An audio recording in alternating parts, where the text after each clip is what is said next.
Well, I'd kind of forgotten about the prop dinosaur foot, to tell you the truth, but that was a like about a half scale foot of a actual Tyrannosaurus of this character here, and all that we did really was to put it up close to the camera, try to situate it in perspective so that it would look like it was full size by moving the camera very low to the ground and shooting by it so that it looked like it was framing in the foreground the actor in the background standing at the altar. So that was a pretty straightforward perspective effect shot, you know, the kind that had been done since the silent days. It was one thing we did do, because it's difficult sometimes to reach the focus from the foreground leg all the way across the rotunda to the actor, is we shot at 12 frames a second so that we could then stop the camera lens down, and that allows the focus to reach a little further, extend over a greater period, because it's important that the foreground leg not be soft and fuzzy. Otherwise no one would believe that it's a big one, you know. So we did that. Other than that, it was a straight shot, almost like any production shot, lit separately, of course. The other part of your question, what having to do with the falling head, is that what you were saying? Well, basically, how many people, forgetting the building, which we'll get into that, but from the actual shooting time, how many people does it take, and how long does it take you to shoot a whole sequence of as the dinosaurs fighting? Well, there's a fairly small crew on Doctor Mordrid, of only about a half a dozen of us, but we've had some work subcontracted to other vendors. Doug Beswick, who has made animated skeletons before for the Friday the 13th pictures, and I think also for another film, I'm sorry I can't remember the name, but at least the Friday the 13th, Evil Dead. Evil Dead 2, he made a dancing skeleton for that, a headless dancing skeleton, maybe you've seen it. So I've known Doug for a long time, and I thought he would be the logical person to make these animated skeletons for our picture. So he and Yancey, who was working on the film also with me, put these two models together, and they've worked out pretty well. Of course, beyond that, I mean, I have assistants in the animation sometimes, and certainly in the model shop and in the miniature shop, Dennis and his people. Mark Rappaport, who you know from our other pictures, who is the mechanical engineer. Mark has not been as involved in Dr. Mordrid, but did make the big head that we saw falling out on the stage there. Okay, now I know you've done this before, but in case people have not seen the other stop motion explanations, can you explain exactly what these are? And oh yeah, surely. Well, these miniatures, these stop motion models, have concealed inside of them a series of ball and socket joints and swivels and hinges and these kinds of things, so that you can see it'll hold its position any place that you put it. And then, as in any kind of animation, what's done here is that the model is moved a very small amount, of course not just a couple of joints like I'm doing now, but the entire, or at least most of the joints, might be adjusted and repositioned for every frame of movie film. And then, of course, when those frames are all projected in a projector or on a television screen at whatever, 24 frames a second usually. So it's 24 different displacements of this model for every screen second of time. So you can see it's pretty labor intensive, and it takes a long time to do it. It's also fairly draining of nervous energy, because you're really dealing with a time-lapse process here, in which everything has to remain undisturbed except the one thing that you're consciously disturbing, which is the movement of the model. So anything else that happens is an unwanted effect. If somebody kicks a light or a tripod or a bulb blows out or something happens, who knows what, a fly lands in the middle of your shot and you don't see it and you take a picture. These kinds of things are the paranoia that sort of hangs over the whole process, and what perhaps one day when video animation may take the place, I suppose, of film, or perhaps some laser scan process, or who knows what's coming, But it would be very nice to have an immediate feedback on knowing that you don't have a problem until the next day, which in motion picture technology you have dailies, and so if there is something that happens, you can have some bad surprises. You would like to think that you don't have to worry about anything except the artistic part of it, you know, the creation of the illusion of life or of living nature. But there are these other considerations, and you have to be very aware as you work for a day or 2 days on one shot. You don't want anything else to change. You don't want an earthquake. You don't want anything to happen. It can be a... I'm leaving for about 30 minutes an hour. Okay, Angela, we're talking here. That kind of screws us up, you know? Oh, I didn't know. Yeah. Sorry. All right. Well, I'm sure we won't have to do the whole thing again. No. Sorry. All right. Yeah, I saw that, kind of heard those footsteps, and I know that one... She wouldn't say anything, would she? Anyway, that's okay. Will you explain that these are the actual things we see in the County Museum? Okay. Yeah, well, these are replicas, of course, in whatever the scale would be. I'm sorry, I should be better prepared. I'd probably a 1/16 of an inch... no, they're not 16th scale, but in any event, whatever they are, 1/8 inch, perhaps quarter scale. These models attempt to look like actual, well, in this case, of course, one of the interesting ideas which was suggested by Chris Endicott, who works here, was to have a prehistoric elephant fighting the tyrannosaur, which was always in the script. And that's an interesting juxtaposition because these animals, even though a prehistoric elephant has maybe been extinct for 1 million years, the tyrannosaurs and other dinosaurs have been extinct. You know, it's in a whole different earlier age of the Earth's history, from 60 or 70, 100 million years ago. So the idea of these actually colliding in a fight was kind of interesting. The original idea was to use a pterodactyl, a type of dinosaur bird, but of course, the bones of a pterodactyl, there's nothing to them, so it wouldn't make any sense, you know, that he could fly. It would have looked ridiculous. So we went ahead with this other idea. I think it's worked for the good of the picture too. But anyways, I'm probably wandering from your point. When you see the movie, hopefully you will believe that you're in some kind of a hall of fossils. We have these apparently set up so that when you see the actors moving around the rotunda, they seem to be gaping at the recreations of these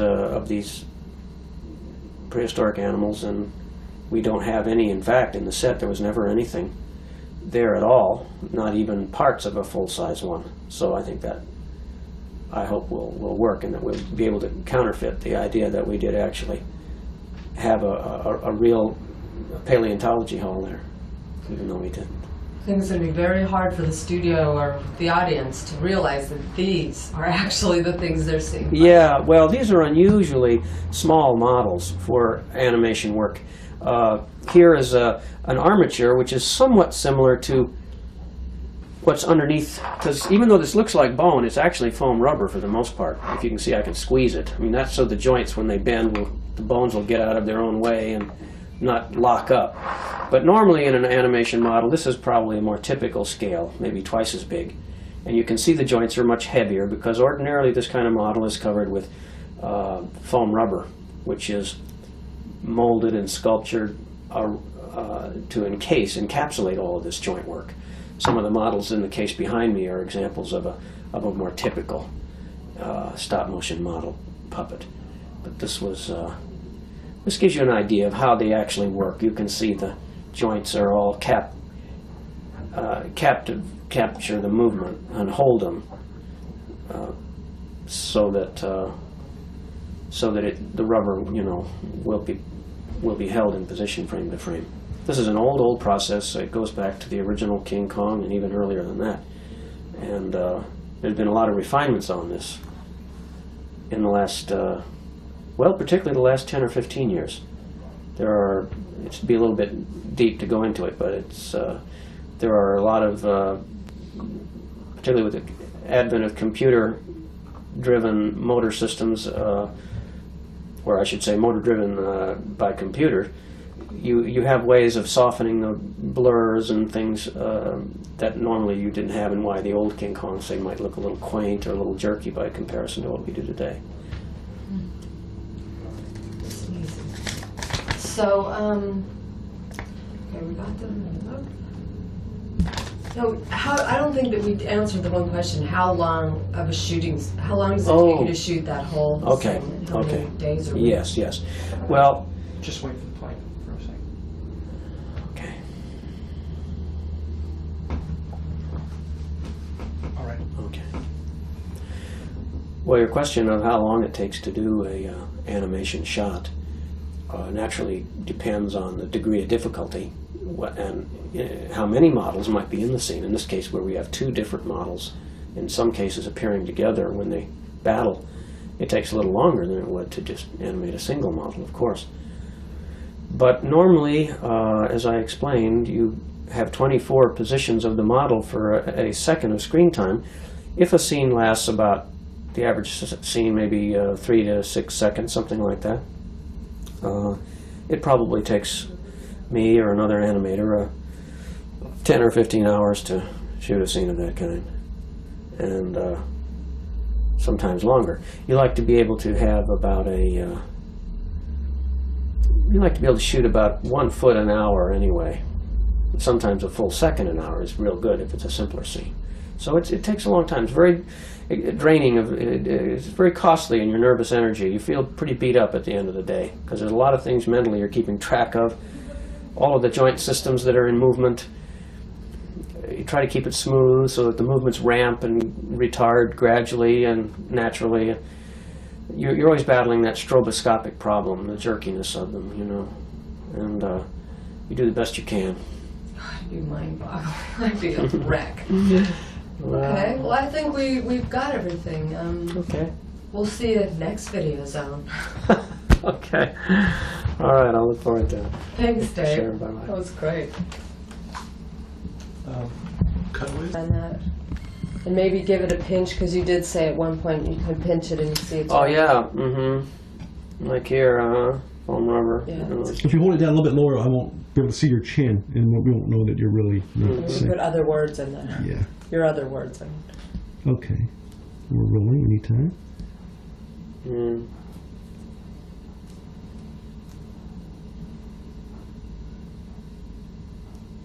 Is that pretty much the way he was doing it before, Debbie? Dave? I think so. Right. Okay. So, Okay, that's good. okay. Should we And, bring in?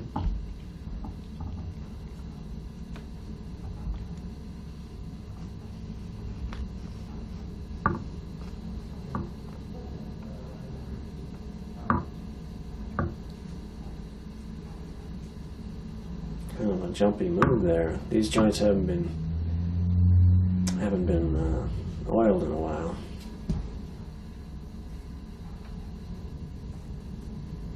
Yeah. Okay.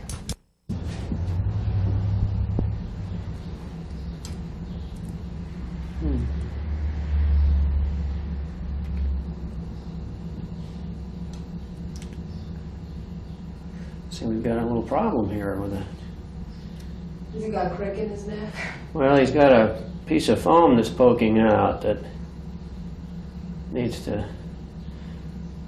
be replaced, glued down or something. It's all right, I guess. Of course, these are the tie downs, you know, we use to hold them through the bottom of the set. Otherwise, they might fall over when they're out of balance. I mean, you don't just animate them, you know, freestyle, unattached. It's got a nice little shoulder blade movement there, you know, like they might expect to have. This is actually a mastodon, this elephant. There was a kit that was made, and we had hoped to use that for molds and stuff, but when we examined it closely, it wasn't really good enough. So we ended up, this is entirely made from scratch. What about the security guard? You're telling me something funny about his tie. Oh, well, this little man, there's one scene in the movie where the Tyrannosaurus here in the background picks him up, and the tie only, well, it's just a little piece of strip lead, you know, so that it can be animated as he's being whipped through the air by the Tyrannosaur. Basically, the scene is like this in the movie, very much like this idea here, which you'll see in the picture. He kind of brings him up into frame, and he's kicking and yelling. But you see the tie, just like you would expect, should have be waving around in reaction to him being tossed around by the Tyrannosaur, you know, who's doing this kind of a thing. And anyway, hope the bell didn't goof you up there. So this was, you know, I modeled this little figure after one of the actors, and you know, it hopefully it'll look real enough. Those things are kind of tough. He is an awfully small little model to look acceptably real, but I did the best I could. Anyway, that's the security guard. That's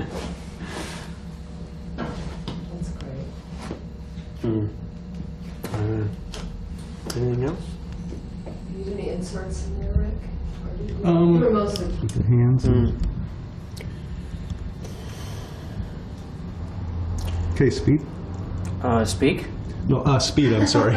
Just letting you know I was rolling. Arf! That's going to be a classic one. Maybe Alan goes, speak. Oh boy. Okay, so you're shooting my face, or you're shooting these little Yeah, guys? I don't see your hands. Oh, okay. Oh, my voice will be magically heard underneath my... We need you to actually explain one little section or something. Yeah, could again. you explain just about the security guard once more? Well, of course. It doesn't have to be All the right. same. Yeah, right. Well, anyway, yeah, the little security guard, it was made from photographs of the real actor, and I tried to copy it as faithfully as I could. It's made out of foam rubber so that it can be animated just like the dinosaurs. So as they're animated, he's moved also slightly, one little bit at a time.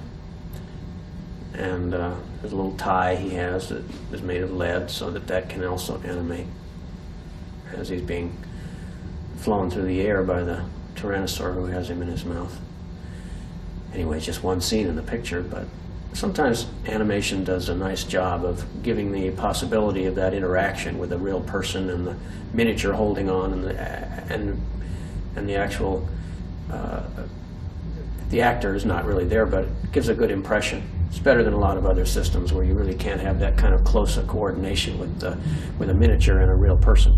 Couldn't really very well mat him in. So anyway.